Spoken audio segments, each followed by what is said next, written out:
بسم اللہ الرحمن الرحیم۔ السلام علیکم۔ سٹوری البم میں خوش آمدید۔ سچی بہت بہت مبارک ہو حماد بھائی، اور آپ کی دلہن کون ہے؟ مجھے ساری تفصیل بتائیں، وہ خوشی سے بولی۔ مگر ایک منٹ، میں آتی ہوں۔ وہ بھاگتی ہوئی کچن میں گئی اور بٹلر کو دوپہر کے کھانے کا مینیو بتا کر فی الحال جوس لانے کا کہا۔ آپ لوگ جتنے دن بھی یہاں ہیں میرے پاس رکیں گے؟ نہیں بٹو، ہم تم سے مل کر منی کے گھر جائیں گے، وہاں رات گزار کر کل صبح واپسی، ابا نے شٹول بتایا۔ یہ کیا بات ہوئی؟ بھلا ہزاروں روپے خرچ کر کے آئے ہیں تو صرف ایک دن کے لیے؟ میں کچھ نہیں جانتی، آپ میرے پاس رک رہے ہیں، ٹکٹ کینسل کرائیں۔ وہ ضد کرنے لگی۔ مجبوری ہے بٹو، تمہاری ماں نے یہاں سے کچھ چوڑیاں اور دوسرے زیورات منگوائے تھے، ہمیں آج ہی وہ کلیکٹ کرنے ہیں، وقت کم ہے۔ حمزہ میاں تو شاید زیادہ دنوں کے لیے نہ آ سکے، مگر تم اور منی کم سے کم 15 دن پہلے ضرور آ جانا۔ ابا نے کہا، شادی 3 ماہ بعد تھی، پھر دوپہر کے کھانے پر اس نے زبردستی ان دونوں کو روک لیا تھا۔ کھانے کے بعد اس نے اپنی گاڑی میں انہیں سمینہ کے گھر بھجوا دیا۔ حالانکہ ابا تو بہت منع کرتے رہے، مگر وہ نہ مانی۔ میکے سے آنے والی ہوا بھی عورت کے لیے سرور کا سبب بنتی ہے، یہ قدرتی امر ہے۔ لڑکی کے دل کا ایک حصہ میکے کے کھونٹے سے اٹکا رہتا ہے، دل کے حصے میں ہمیشہ یادگاروں کا ڈیرا رہتا ہے۔ خیردین نے کہا تو اس نے چپکے سے آنسو پوچھے۔ کتنی بڑی ہمت کرتے ہیں والدین، اپنے کلیجے کو نوچ کر کسی اور کو حوالے کر دیتے ہیں، اس نے آہستگی سے کہا، اور اندر پلٹ گئی۔ معصومہ بھی جا چکی تھی، سمینہ کی ڈلیوری کی تاریخ قریب تھی، ادھر نایاب کے دن بھی قریب تھے۔ صابر بھائی اور حماد بھائی کی دلہنیں سکی بہنیں تھیں۔ شادی میں اتنی جلدی کی وجہ ایک تو یہ تھی کہ حماد کو کمپنی کسی کورس کے سلسلے میں باہر بھجوا رہی تھی، وہ اب جاتے تو 2 سال بعد واپسی ہوتی۔ اماں چاہتی تھی کہ شادی کر کے ہی حماد باہر جائیں۔ دوسری وجہ دونوں بھابھیوں کے اماں ابا کو حج پر جانا تھا، اور وہ جانے سے پہلے اپنی دونوں بیٹیوں کے فرض سے سبکدوش ہونا چاہتے تھے۔ اماں جیسی سگڑ اور کنات پسند خاتون کے لیے 2 بیٹیوں کی اتنی ارجنٹ شادی کوئی مسئلہ نہیں ہوتا۔ انہوں نے خاصا انتظام پہلے ہی کر رکھا تھا، حتیٰ کہ دونوں لڑکے انہیں جو تنخواہیں دیتے تھے اس سے بھی وہ کچھ نہ کچھ زیور وغیرہ بنا کر رکھتی تھی۔ سپنا پہلے ہی حمزہ کے غائب ہونے پر فکر مند تھی، اب دونوں بھائیوں کی شادی اور سمینہ کی ڈلیوری نے اسے فکر میں ڈال دیا تھا۔ ظاہر ہے اسے پوری تیاری کرنی تھی، نہ خالی ہاتھ جا سکتی تھی، نہ ہی حمزہ کے بغیر اسے کچھ سوجھ رہا تھا۔ اسی فکر میں 2 دن مزید گزر گئے۔ اس صبح وہ ابھی سو کر اٹھی تھی، اس کے کمرے میں فون کی گھنٹی بجی۔ اس نے بےتابی سے فون اٹھایا۔ ہیلو سپنا، میں مظفر بول رہا ہوں اسپتال سے۔ دوسری طرف سے اس کی بات پر وہ چونکی۔ اسپتال؟ خیریت ہے؟ منی تو ٹھیک ہے؟ وہ الرٹ ہوئی۔ مبارک ہو، تم خالہ بن گئی ہو۔ سمینہ بالکل ٹھیک ہے الحمدللہ، کل رات ایمرجنسی میں سمینہ کو یہاں لانا پڑا، تم آ جاؤ، وہ تمہیں یاد کر رہی ہے۔ مظفر کے لہجے سے چھلکتی خوشی وہ صاف محسوس کر سکتی تھی۔ آپ کی بھی بہت بہت مبارک ہو، مجھے ہسپتال کا نام بتائیں، میں ابھی آتی ہوں۔ اور منی کے لیے کیا لاؤں؟ کھانے پینے کا؟ اور آپ نے تو بتایا ہی نہیں کہ لڑکا ہے یا لڑکی۔ وہ بے حد خوشی محسوس کر رہی تھی، اور وہاں اتنا جذباتی ہو گیا تھا کہ یاد ہی نہیں رہا۔ ماشاء اللہ، اللہ کی رحمت اتری ہے، لڑکا پیدا ہوا ہے۔ وہ قدرے چھینپ کر بولا، زبردست، بس میں کچھ ہی دیر میں آ رہی ہوں، ڈاکٹر نے ابھی سمینہ کو ڈرپ پر رکھا ہے، تم خود آ جاؤ، نے کہا۔ فون بند کرنے کے بعد اس نے لباس بدلا اور بٹلر کو کچھ ہدایات دے کر کمرے میں آ کر اپنا پرس چیک کیا۔ چند ہزار اس میں موجود تھے۔ اس نے بال سلجھا کر فون اٹھایا اور گھر نمبر ملانے لگی۔ جی اماں، السلام علیکم، اتنی صبح صبح خوشخبری سنانے کے لیے فون کیا ہے؟ آپ کو گھبرائے نہیں، جی میں نے آپ کو نواسے کا تحفہ دیا ہے۔ جی میں ادھر ہی جا رہی ہوں۔ جی حمزہ نہیں ابھی تک لوٹے؟ جی پتہ نہیں کب آئیں گے۔ جی اچھا اماں، میں بعد میں بات کرتی ہوں۔ اس لیے اللہ حافظ کہہ کر فون بند کر دیا۔ کہاں ڈھونڈوں تمہیں، پتہ نہیں کہاں چلے گئے۔ اس کا دل تھک رہا تھا۔ اس نے سر جھٹکا اور پرس اٹھا کر کچن میں آئی۔ اس نے برائے نام ناشتہ کیا تھا، مگر مظفر کے لیے اچھا سا ناشتہ بنوا کر پیک کرا لیا۔ پھر بٹلر کو دوپہر کے کھانے کا آرڈر دے کر خیردین کو کچھ ہدایات دے کر ڈرائیور کے ساتھ ہاسپٹل جانے کے لیے نکل پڑی۔ سمینہ اسے دیکھ کر کھل اٹھی۔ مظفر بیچارے سائے کی طرح میرے ساتھ ہیں، اتنا خیال رکھ رہے ہیں، مگر آپ کو دیکھ کر تو جیسے نئے سرے سے توانائی آ گئی کہ میرے میکے سے میری بہن آئی ہے، میرا پلڑا بھاری ہے۔ شکریہ آپا، وہ بے حد نکاہت سے بول رہی تھی۔ تم زیادہ دادی اماں مت بنو، تمہارا پلڑا ہمیشہ بھاری رہا ہے۔ اماں نے ہمیشہ مجھ سے زیادہ تمہیں اپنی بیٹی سمجھا، اور تم نے بھی انہیں بیٹی بن کر دکھایا۔ میں منی کو تو دیکھ لوں، کس کی طرح ہے؟ وہ کاٹ میں لیٹا ہوا تھا۔ وہ ننھے سے مننے فرشتے پر جھک گئی۔ ماشاء اللہ منی، یہ تو بالکل چچا طالب پر گیا ہے۔ اسے بچے پر بے تحاشا پیار آیا، شکر ہے آپ کو پسند آ گیا۔ میں نے مظفر سے کہا تھا کہ ہمارا بچہ اتنا پیارا ہے کہ سپنا کو ضرور پسند آئے گا۔ وہ بے ساختہ بولی، شرمندہ کر رہی ہو؟ سپنا بچے کو چوم کر واپس کاٹ میں لٹا چکی تھی۔ اس نے افسردگی سے سمینہ کو دیکھا نہیں جو خود شرمندہ ہونا جانتا ہوں اس پر محنت کرنے کی ضرورت نہیں ہوتی۔ وہ مسکرائی۔ اچھا بتاؤ کہ تمہیں کھانا پینا کب سے شروع کرنا ہے؟ تمہارے تو انجر پنجر ڈھیلے ہو رہے ہوں گے، چہرہ بالکل پیلا ہو رہا ہے۔ اس نے سمینہ کے قریب بیٹھتے ہوئے پوچھا۔ تم اتنا کیوں کچھ لے آئی؟ تم نے ناشتہ خود بھی کیا ہے یا ایسے ہی بھاگی چلے آئی؟ مظفر اندر آتے ہوئے بولا۔ ڈرائیور نے اسے ٹفن اور کھانے کی باسکٹ گیٹ پر ہی پکڑا دی تھی جو سپنا ساتھ لائی تھی۔ کیونکہ اندر ایک سے زیادہ افراد کو ملنے کی اجازت نہیں ہوتی، لہذا سپنا کو مظفر نے گیٹ پر ہی ریسیو کیا تھا۔ آپ بے فکر رہیں، میں کر چکی ہوں ناشتہ۔ چچی کے پاس کوئی ہے؟ اسے دفتن خیال آیا۔ ہاں، ان کے لیے ملازمہ ہے جو ہر وقت ان کے ساتھ رہتی ہے۔ حمزہ کیسا ہے؟ وہ تو آفس چلا گیا ہوگا، مظفر نے پوچھا۔ نہیں، وہ دراصل شہر سے باہر گئے ہیں، انہیں تو خبر بھی نہیں۔ آپ سنائیے، نئے میاں کا کیا نام رکھیں گے؟ کچھ سوچا بھی ہے؟ اس نے خوبصورتی سے بات گھمائی۔ وہ کافی دیر بعد گھر پہنچی تھی۔ مظفر نے اسے بتایا تھا کہ ایک دن سمینہ اور بچے کو اسپتال میں رہنا پڑے گا، پھر چھٹی کر دی جائے گی۔ وہ سوچ رہی تھی کہ سمینہ اور بچے کے لیے کچھ تحائف خریدے، مگر اس کے پاس گھر میں رقم بہت قلیل تھی اور حمزہ بھی غائب تھا۔ اسے اب حمزہ پر بھی غصہ آنے لگا تھا۔ گھر پہنچی تو بغیر کسی سے بات کیے سیدھی اپنے کمرے میں آ گئی۔ باتھ روم میں شاور کی آواز سن کر وہ چونکی۔ بیڈ کے نیچے حمزہ کے جوتے اور کرسی پر بریف کیس رکھا ہوا تھا، صوفے پر کوٹ تھا۔ وہ سمجھ گئی کہ وہ آ چکا ہے۔ اس کا دل زور سے دھڑکا۔ اتنی دنوں بعد آئے ہیں، نہ جانے کیسا موڈ ہوگا۔ میرے اللہ، میری مشکل کو آسان فرما۔ میری توبہ جو آئندہ کبھی کسی کو کالا کہا۔ انسان کو اپنے کیے کی سزا دنیا میں ہی مل جاتی ہے۔ مجھے سب سمجھ میں آ گیا ہے، بس اللہ یہ مان جائیں۔ وہ ہاتھ رگڑتی ہوئے دعا کر رہی تھی۔ بے اس قدر تھی، کبھی بیڈ پر بیٹھتی تو کبھی کرسی پر، کبھی ڈریسنگ کے آگے کھڑے ہو کر بال ٹھیک کرنے لگتی۔ کچھ دیر وہ لب بھینچے ادھر سے ادھر ہوتی رہی، پھر آئینے کے سامنے آ کر بال کھول کر برش کرنے لگی۔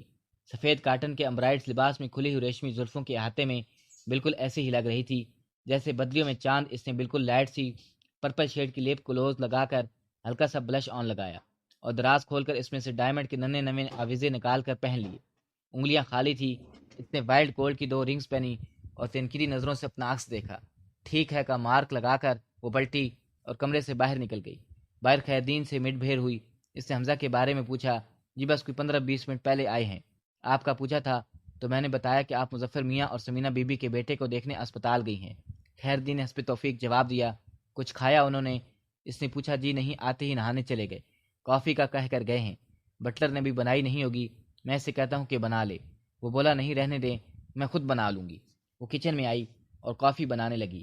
بٹلر اس سے دوپہر کا کھانے کا مینیو پوچھ رہا تھا۔ وہ غائب دماغی سے مینیو بتانے لگی۔ بیگم صاحبہ قورمے کے ساتھ ایگ فرائیڈ رائس سوٹ نہیں کرے گا؟ وہ حیرت سے اسے دیکھ رہا تھا جو آج عجیب طرح سے مینیو بتا رہی تھی۔ او ہاں، میرا دھیان نہیں تھا، دراصل میری بہن کی طرف سے میرا سارا دھیان گیا ہوا ہے۔ اس نے ملازم پر اپنی کیفیت ظاہر کرنا اچھا نہیں سمجھا۔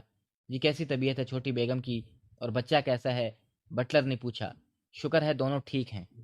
تم ایسا کرو کہ دوپہر کے لیے کچھ بھی اچھا سا بنا لو۔ آپ اسپتال جائیں گی؟ نہیں، حمزہ آئے ہیں، دوبارہ جانا مشکل ہے، کل چلی جاؤں گی۔ اس نے کافی بنا کر چھوٹی سی ٹرے میں کیک کی پلیٹ رکھی اور اپنے اندر ہمت پیدا کرتے ہوئے باہر نکل گئی۔ کمرے کے دروازے کے پاس پہنچتی ہی اس نے دل کو سنبھالا اور ایک ہاتھ سے ٹرے پکڑی اور دوسرے سے دروازہ کھول کر لرزاں دل کے ساتھ اندر آئی۔ حمزہ باہر آ چکا تھا۔ اس وقت وہ ڈریسنگ پر گاؤن پہنے سنگھار میز کے سامنے کھڑا تولیے سے گیلے بال خشک کر رہا تھا۔ اس نے دروازہ کھلنے پر چونکے بغیر اس کا آئینے میں عکس دیکھا۔ آپ کب آئے؟ سلام کرنے کے بعد اس نے پوچھا۔ کچھ دیر ہوئی ہے، جواب دینے کے بعد وہ بولا اور تولیہ سٹول پر رکھ کر برش کرنے لگا۔ آپ چونکے نہیں دروازہ کھلنے پر؟ اس نے ٹرے میز پر رکھی۔ کچھ تو بات شروع کرنی تھی، اتنی جرأت مالک ہی کر سکتا ہے۔ بند کمرے میں بغیر اجازت دروازہ کھول کر اندر آنے کی بڑا لاجیکل جواب دیا۔ کیسے ہیں؟ اس نے پوچھا۔ ٹھیک ہوں، بڑا ہی مختصر سا جواب ملا۔ میرا حال نہیں پوچھیں گے؟ اس نے چند لمحوں کے وقفے کے بعد کہا۔ حمزہ نے صرف آنکھوں کو گھمایا۔ اس کی جادو بھری نظروں کی گرفت وہ خود پر محسوس کر کے پھر سے بے بسی محسوس کر رہی تھی۔ کتنے دنوں بعد وہ اسے دیکھ رہی تھی، بہت تازہ دم نظر آ رہا تھا۔ اسلام آباد کی آب و ہوا نے اس کی صحت پر اچھا اثر کیا تھا۔ اس کی نگاہوں کی تپش نے اسے نگاہیں جھکانے پر مجبور کر دیا۔ سمینہ اور اس کا بیٹا کیسا ہے؟ حمزہ نے ڈریسنگ کی طرف بڑا قدم بڑھاتے ہوئے پوچھا تو وہ گہری سانس لے کر رہ گئی۔ گویا ناراضگی کا دور اب بھی چل رہا ہے۔ اس نے زیر لب کہا۔ کچھ کہا آپ نے؟ میں نے سنا نہیں۔ حمزہ نے کپڑے تبدیل کرتے ہوئے پوچھا۔ ٹھیک ہے دونوں؟ اس نے آہستگی سے جواب دیا۔ حمزہ لباس تبدیل کر کے گھر کے کپڑوں میں ملبوس آرام دہ حالت میں بیڈ پر آ کر نیم دراز ہو گیا۔ سپنا نے کافی کا مگ اس کی طرف بڑھایا۔ حمزہ نے خاموشی سے کپ لے کر میز پر رکھ دیا۔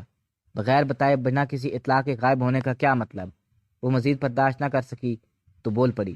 حمزہ نے کوئی جواب نہ دیا۔ بس بیڈ سے ٹیک لگا کر ٹی وی آن کر لیا۔ میں آپ سے بات کر رہی ہوں، حمزہ آخر مجھے معافی کب ملے گی؟ وہ نم آنکھوں سے اسے دیکھنے لگی، مگر اس کی پوری توجہ اسکرین پر تھی۔ وہ مختلف چینلز بدل رہا تھا۔ کل میں بھی مظفر اور سمینہ کے بیٹے کو دیکھنے جاؤں گا، دیکھوں گا کہ ایک سیاہ رنگت والے بدصورت آدمی کا بیٹا کیسا ہے، کیسا رنگ ہے، کیسی صورت ہے۔ میرا خیال ہے کہ مظفر کی طرح بدصورت ہوگا۔ حمزہ کافی کا کپ اٹھاتے ہوئے بولا، اللہ کے واسطے بس بھی کریں، میں معافی مانگ چکی ہوں۔ اس نے تڑپ کر اس کی بات کاٹ دی۔ ممی اگلے سال ندیم کی شادی کروا دینا چاہتی ہیں۔ میں نے تو امی سے کہہ دیا ہے کہ شمس ندیم کی شادی بہت خوبصورت اور گوری رنگت والی ہونی چاہیے، آخر نسل بھی تو چلنی چاہیے۔ مگر اماں کہتی ہیں کہ خوبصورت ہو یا بدصورت، کالا ہو یا گورا، ماں کو اس بات سے کوئی فرق نہیں پڑتا۔ اور پھر بیوی خوبصورت ہو، گوری رنگت والی ہو تو کیا گارنٹی ہے کہ آگے اولاد بھی ویسی ہی ہوگی؟ بھائی اولاد بدصورت بھی نکل سکتی ہے، کبھی کبھی اگر اماں ابا دونوں خوبصورت ہوں، گورے ہوں، تب بھی کوئی ایک بچہ بدصورت اور کالی رنگت والا نکل سکتا ہے۔ حمزہ نے اپنی بات جاری رکھی، ہماری شرمندگی کہ اس کا رنگ سرخ ہو رہا تھا۔ حمزہ پلیز، اس نے جیسے التجا کی، مگر وہ تو جیسے کان بند کیے ہوئے تھا، صرف زبان ہی چل رہی تھی اس کی۔ ممی پوچھ رہی تھی کہ انہیں ہماری طرف سے یہ خبری کب سننے کو ملے گی۔ بہت بےتاب ہیں وہ میرا بیٹا گود میں کھلانے کے لیے۔ حمزہ نے کپ نیچے رکھ کر اسے دیکھا۔ سپنا نے لمپ بھیج لیے۔ سچ تو بات یہ تھی، وہ اس روز کے بعد اس کے پاس آنے سے ہی گھبرانے لگی تھی، مگر میں نے انہیں یہ کہا ہے کہ شاید ایسا نہ ہو سکے۔ سپنا چونک کر اس کی طرف بے یقینی سے دیکھنے لگی۔ اگر بچے کا رنگ کالا ہوا تو میری بیوی مارے صدمے کے کہیں خودکشی ہی نہ کر لے، اگر اس نے ہمارے بچے کو ڈس آن ہی کر دیا اس کی صورت کی بنا پر تو وہ بے گناہ، بے قصور اور جیتے جی مر جائے گا، کیونکہ میری بیگم بہت اسپیشل ہے اور اللہ نے انہیں بہت ہی فرصت میں بنایا ہے، تو وہ اپنے لائف پارٹنر کی طرح اور اپنی طرح اپنے بچے کو بھی بہت اسپیشل دیکھنا چاہتی ہے۔ اب بچہ آرڈر پر بننے والا کوئی جوتا، کوئی جوڑا تو ہے نہیں کہ اپنی مرضی کی شکل و صورت اور رنگت کے دھاگوں اور چمڑے سے بنایا جائے۔ جیسا اللہ نے دیا ہے، چاہے گورا ہو یا کالا، پھر اسے قبول کرنا ہی پڑے گا۔ تو حمزہ نہ جانے اور کیا کچھ کہتا، مگر اس نے اٹھ کر حمزہ کے ہونٹوں پر اپنا ننھا سا ہاتھ رکھ دیا۔ بس کریں حمزہ، اللہ کے واسطے بس کریں، آخر اور کتنا ذلیل کریں گے مجھے، کتنا میری نظروں میں گرائیں گے۔ میں سمجھ چکی ہوں، سب کچھ سمجھ چکی ہوں۔ کسی کو کسی کے رنگ اور حسن پر فوقیت نہیں ہوتی، اصل چیز ہوتی ہے تقویٰ، اور ایمان کی مضبوطی اصل چیز ہوتی ہے۔ دلوں کی خوبصورتی اور نیتوں کا اجلا پن میں ہمیشہ اسی میں رہی کہ میں بہت حسین ہوں، کیونکہ میری رنگت شفاف ہے، گوری ہے، مگر آپ نے مجھے احساس دلایا کہ میرا دل کتنا کالا ہے، کتنی میلی سوچ ہے۔ میں انسان کی اصل اور پائیدار حسن خوبصورتی کی قدر کرنے کی بجائے ان کے ظاہر پر مر مٹتی رہی۔ مجھے معاف کر دیں، بس کر دیں۔ وہ اس کے پیروں میں سر رکھ کر رو دی۔ حمزہ کے لیے مزید اسے سزا دینا بہت مشکل ہو گیا۔ اسے نرمی سے اسے شانوں سے پکڑ کر سیدھا کیا۔ آنسو میں ڈوبا ہوا چہرہ شبنم میں دھلے گلاب جیسا لگ رہا تھا۔ حمزہ نے جیب سے رومال نکال کر اس کا چہرہ صاف کیا۔ آج تم بہت حسین لگ رہی ہو، ویسی حسین جیسا اللہ نے تمہیں تخلیق کیا ہے۔ اسے نرمی سے اس کی آنکھوں پر باری باری اپنے لب رکھے۔ سبتا کی آنکھوں میں تازگی اتر آئی، مگر اسے حمزہ کی قربت سے گھبراہٹ ہو رہی تھی۔ اس نے خود کو کھمسما کر اس کے بازوؤں سے نکالنا چاہا۔ چھوڑیں، مجھے کام ہے۔ چھوڑنا ہوتا تو پکڑتا ہی کیوں؟ اچھا یہ بتاؤ، اگر ہمارا بچہ کالا ہوا تو کیا کرو گی؟ وہ اسے تنگ کرنے کے موڈ میں تھا، اسے باقی بچوں سے زیادہ پیار دوں گی۔ وہ شرما کر بولی، اور سارے ہی ایک رنگت والے ہوئے، وہ باز نہ آیا تو پھر سب کو پیار کروں گی۔ ممتا کو تفریق کرنی نہیں آتی۔ اس نے اس بار بہت ہی متانت سے جواب دیا۔ ماں بننے سے پہلے ہی ممتا امڑ رہی ہے۔ وہ ہنسا تو سپنا نے چھینپ کر اس کے شانے پر پیشانی ٹکا دی۔ سپنا شکر گزاری کے احساس سے گزر رہی تھی اور اللہ سے مخاطب تھی۔ میں ناسمجھی کے عہد سے گزر رہی تھی، تو نے تب بھی مجھے محروم نہیں رکھا۔ آج میں دارک کے راستے پر چل رہی ہوں، آگاہ ہوں، تو نے مجھے تب بھی محروم نہیں رکھا۔ پروردگار، مجھے اپنے احسانات کے بوجھ تلے دبا دے اور کبھی مجھ سے یہ عطا واپس مت لینا جو آج تو نے میری جھولی میں ڈالی ہے۔ اس نے سکون سے آنکھیں موند کر حمزہ کے سینے میں اپنا چہرہ چھپا لیا۔ آگاہی اور درا کی کھڑکیاں ہر ان شخص کے اندر موجود ہوتی ہیں جو ان کھڑکیوں کو کھول دیتے ہیں، ان کی ذات روشن اور نور سے بھر جاتی ہے۔ جو ان کھڑکیوں کو محض دیکھ کر راستہ بدل لیتے ہیں، وہ اندھیروں میں ڈوبے رہتے ہیں۔ فیصلہ اور اختیار ہمارے ہاتھ میں ہوتا ہے، حمزہ نے ہولے سے اس کے کان میں کہا، اور اس کے دل پر حمزہ کی ساری باتیں نقش ہو گئی تھی۔